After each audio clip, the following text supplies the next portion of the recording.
केंद्रीय कैबिनेट की मीटिंग में कई बड़े फैसले लिए गए हैं। केंद्रीय कैबिनेट की मीटिंग में किसानों के लिए बड़ा ऐलान किया गया है। प्रधानमंत्री फसल बीमा योजना का विस्तार, जिसमें 69,515 करोड़ रुपए आवंटित किए जा चुके हैं। 59,515 करोड़ रुपए किसानों के लिए आवंटित हैं। डीएपी खाद के लिए 3850 करोड़ रुपयों का पैकेज मंजूर हो गया है। तो आप देखिए, प्रधानमंत्री फसल बीमा योजना का विस्तार किया गया है। साल के पहले ही दिन 2025 का आगाज, क्योंकि देश कहता है जय जवान जय किसान, तो मोदी सरकार, भारत सरकार भी कह रही है कि क्यों ना किसानों के लिए बड़ी सौगात हो। और इसके लिए आप समझिए, इसके लिए लंबे वक्त से मंथन चिंतन भी चल रहा था, कैबिनेट्स की कई मीटिंग हो रही थी। और अब आपको बताओ, 1350 रुपए में डीएपी का 50 किलो का बैग भी मिलेगा। इनोवेशन और तकनीक के लिए 800 करोड़ रुपयों का फंड अलग से एलोकेट किया गया है। तो साल 2025 का पहला दिन।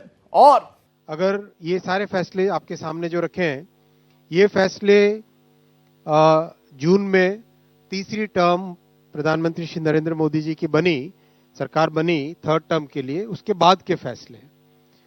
आप इन फैसलों में क्लियर पैटर्न देखेंगे।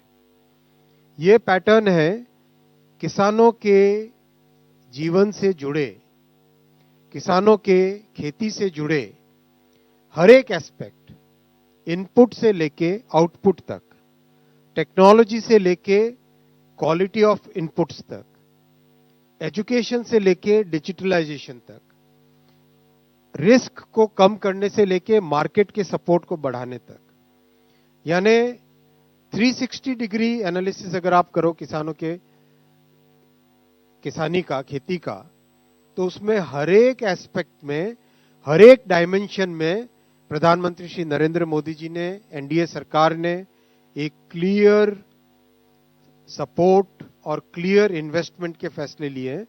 आप शुरू से अगर देखो, एमएसपी यानी मार्केट सपोर्ट बढ़ाना, सीसीपी यानी बेटर क्वालिटी ऑफ क्रॉप्स बढ़ाना, एग्रीकल्चरल इंफ्रा फंड को एक्सपैंड किया, यानी किस तरह से खेती से रिलेटेड जितने भी इन्वेस्टमेंट्स की जरूरत पड़े उसको सपोर्ट करना, एडवांस्ड बायोफ्यूल्स, फिर बायो E3 बायोटेक्नोलॉजी को उपयोग में लाना, डिजिटलाइज करना एग्रीकल्चर को। तो अश्विनी वैष्णव को आप सुन रहे थे, साफ तौर पर अश्विनी वैष्णव बता रहे थे, ब्रीफ कर रहे थे। और जैसा हम आपको बता रहे हैं, भारत एक्सप्रेस आपको बता रहा है, साल का पहला दिन और बड़ी सौगात देश के किसानों के लिए।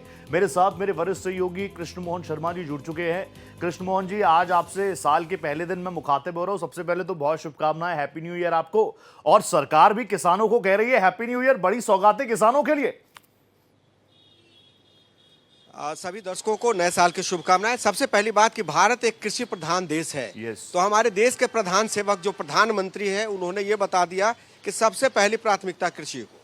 आज उन्होंने जिस तरीके से डीबीपी जो खाद है उसका 1350 रुपए करीब किया है। जब हमने मंत्री से पूछा कि इस पे सरकार की सब्सिडी कितनी है, तो उन्होंने कहा कि अगर सब्सिडी हटा ली जाए तो इस पे आपको 3,050 रुपए देने पड़ेंगे, यानी 50 किलो के बोरी पे 40 रुपए प्रति किलो के हिसाब से 2,000 रुपए का उनको सब्सिडी दी जा रही है। और जो सबसे महत्वपूर्ण बात यह है कि इस जो फसल बीमा का जो उन्होंने बढ़ाया है, दायरा बढ़ाया है, उसमें 90% किसान शामिल हो गए हैं उसमें। और उस पर 57% जो है ओबीसी के किसान है। जो लोग कहते हैं कि दलितों को पैसा नहीं मिलता, जो मार्जिनल फार्मर्स है उनको पैसा नहीं मिलता, उनके लिए। और एक उन्होंने, भारत सरकार ने एक फंड 800 करोड़ का FITA funds for innovation and technology के लिए 800 करोड़ रुपए का फंड रखा है कि अगर कोई डिजिटलाइजेशन में या उनको पैसा देने में या कुछ राहत देने में प्रॉब्लम आती हो तो इमीडिएटली उसको मीट आउट की जाए। तो आज का जो दिन था, पहला साल का पहला दिन जो था, और प्रधानमंत्री ने किसानों के नाम किया।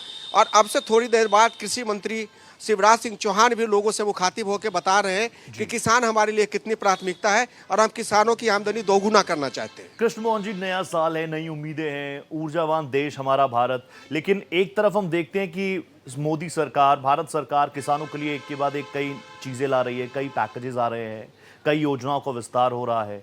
और दूसरी तरफ हम देख रहे हैं कि किसानों का कुछ ऐसा भी ग्रुप है जो कि नाराज बताया जा रहा है। आपको लगता है इस नए साल में एक नई शुरुआत होगी? ये सवाल हम लोगों ने सूचना एवं प्रसारण मंत्री से किया था जी। उन्होंने कहा कि there may be so many reasons for strike and धरना प्रदर्शन। तो उन्होंने कहा कि ये पॉलिटिकल है जी। किसानों से जाके, जो रियल मायने में किसान है, उनसे जाके बात कीजिए कि उनको खाद के लिए, पेस्टिसाइड्स के लिए, यूरिया के लिए, सब्सिडी के लिए, फसल बीमा के लिए क्या क्या सुविधा मोदी सरकार ने दी है। मोदी सरकार ने पिछले 6 महीने में 6 लाख करोड़ के ऐसे फैसले किए हैं जो किसानों के लिए है। तो उसके बाद अगर नाराजगी है और किसान अगर दिल्ली कूच करना चाहते हैं, तो जाहिर सी मतलब है कि दिल्ली में चुनाव है। जब किसान दिल्ली आने लगे तो समझ लो कि अब चुनाव होने वाला है। True. Thank you so much sir, thank you so much. बहुत ही शानदार और क्रिस्प अंदाज में आप बताते हैं चीजों को। Thank you so much.